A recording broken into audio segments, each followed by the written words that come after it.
Welcome to the 10 conversations leaders need to be having and sharing PodCLASS. This is a 3-episode class or lesson that is designed specifically for those of you who are in leadership positions, as well as those of you who are working in leadership development, even those of you who are emerging leaders or future leaders. Now, in the way of a little bit of background, before we get started, my name is John Palumbo. I'm the founder of a company called BigHeads Network, which is a full-service podcast production company. And we specialize in helping corporate leaders have the conversations that they need to be having to help them develop critical leadership skills and qualities, as well as amplify their influence among key audiences, from employees to customers to candidates to the broader business community. Now, of course, you might be wondering, well, what's a PodCLASS?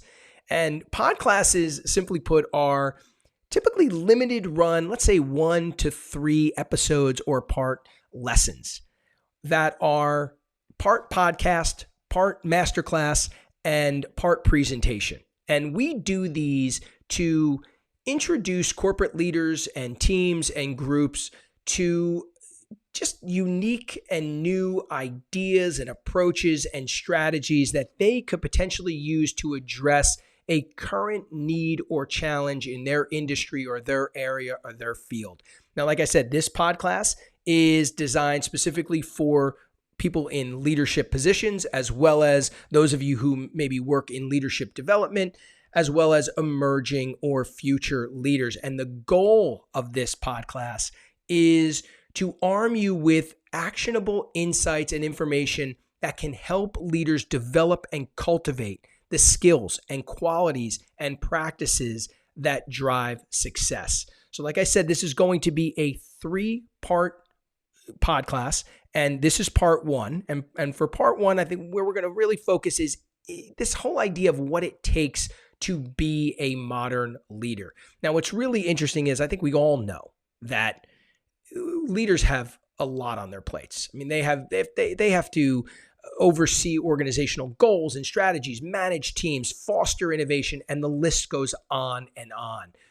But in addition to those apparent, and I would even say obvious obligations, today's leaders also have to navigate a lot of additional responsibilities that oftentimes go unnoticed, but they're equally crucial for effective leadership. For example, one of the critical responsibilities that leaders need to bear, and often goes unnoticed, is the necessity for ongoing skill development, especially when it comes to essential soft, or what people call power skills. And I'm talking about things like active listening, decision-making, problem solving, communication, critical thinking, collaboration, dot connecting, creativity, strategic thinking, curiosity. These are skills that leaders need to always be developing and honing. And a lot of us don't realize that that's just another obligation and responsibility that leaders need to bear. Another leadership responsibility that goes unnoticed is the cultivation of qualities and characteristics that inspire trust and integrity and respect. And I'm talking here about things like emotional intelligence and transparency and honesty, self-awareness, integrity, humility, fairness, patience, empathy, generosity. These are all qualities and characteristics that leaders need to always be cultivating. Not only that, there's also a lot of talk these days about the importance of humanizing leaders, because research has shown that people want to work with or work for or continue working for leaders who are authentic and vulnerable and real. So leaders need to also focus on cultivating these humanizing qualities as well.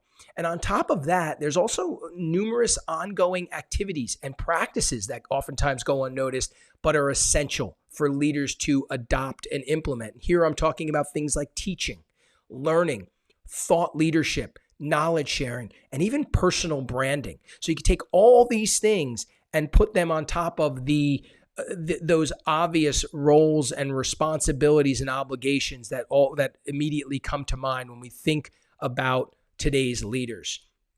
Now, that's also why so many companies these days, along with leadership development teams, have started prioritizing assisting current and even aspiring leaders in developing and refining these skills and building these essential characteristics and qualities and even implementing those activities and practices. It's also why so many consultancies these days are offering leadership development and coaching services that are designed to help leaders in these areas. And of course, it's also why there are countless books and articles and talks and social media posts and even podcasts that are focused on providing strategies and approaches to help leaders in these areas. But here's the thing, there is also a very effective and even somewhat obvious strategy that a lot of leaders and a lot of leadership development teams overlook or even don't consider that can help leaders effectively and even organically develop these skills and build these qualities and also implement those necessary activities and practices that we talked about. And I'm talking about conversations. I mean, by simply taking the time to regularly have the right conversations with the right people, leaders can check all those skills, qualities, and activities boxes that we discussed and more.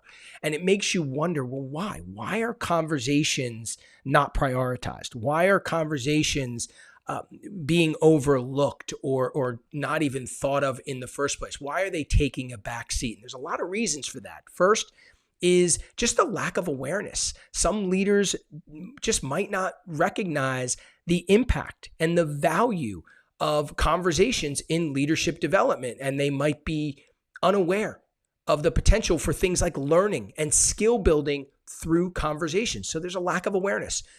There's also the misconception that leadership development is solely about acquiring technical skills or knowledge, rather than recognizing the importance of crucial skills that can be developed through conversations, especially those soft and power skills that we talked about.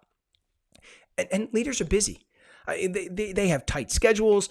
They have a ton of responsibilities, and they might perceive conversations as just too time consuming as compared to, say, more structured training programs, more formal training programs. And they prioritize those formal programs. A lot of times leaders tend to look at those formal, familiar, and established development programs as just more effective than informal conversations, because those formal initiatives might seem more tangible and even easier to track in terms of learning outcomes, and also easier to track in terms of measurement.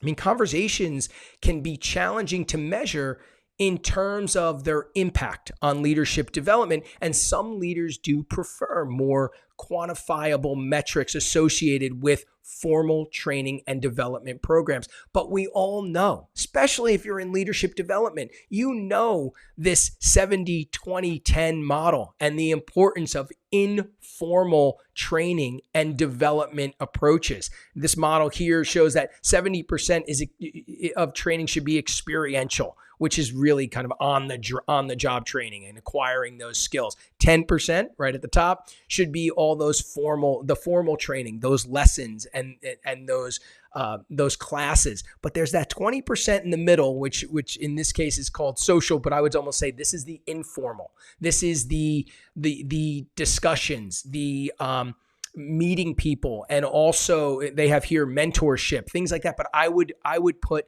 conversations in that area. Informal is important.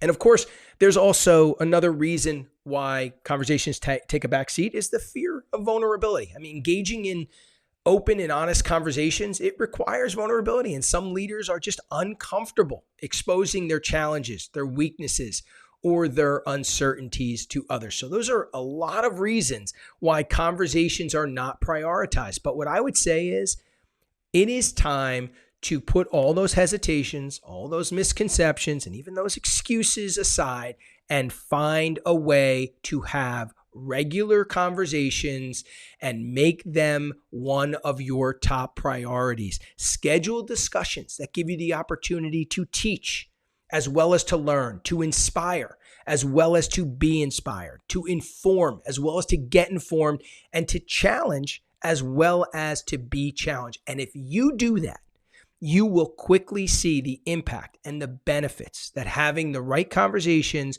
with the right people delivers. And I would say, don't just have those conversations. You also need to strategically share them. And I'm talking about sharing them among employees, consumers, customers, candidates, even the broader business community, so that they first can benefit from that information being discussed, and also so that they can experience firsthand the skills and qualities that they expect from leaders that they admire and they follow and they want to work with, or they want to work for, or continue working for. So you not only want to share them so that they have that information as well, but also because they're going to see that you possess those qualities and you have those skills, and they're going to want to work with you and work for you and stay working for you. Now, that's the importance of conversations and why they're so important, and how they could actually benefit you in building those skills and cultivating those qualities and characteristics, and also implementing those practices and approaches. So that's episode 1. Now, up next in episode 2, we are going to, this is kind of where the rubber meets the road. We're going to really get into it, and we're going to talk about 10 unique and timely conversations that we believe every leader needs to have and share. So we're going to take you through the conversations that will help you check all those boxes.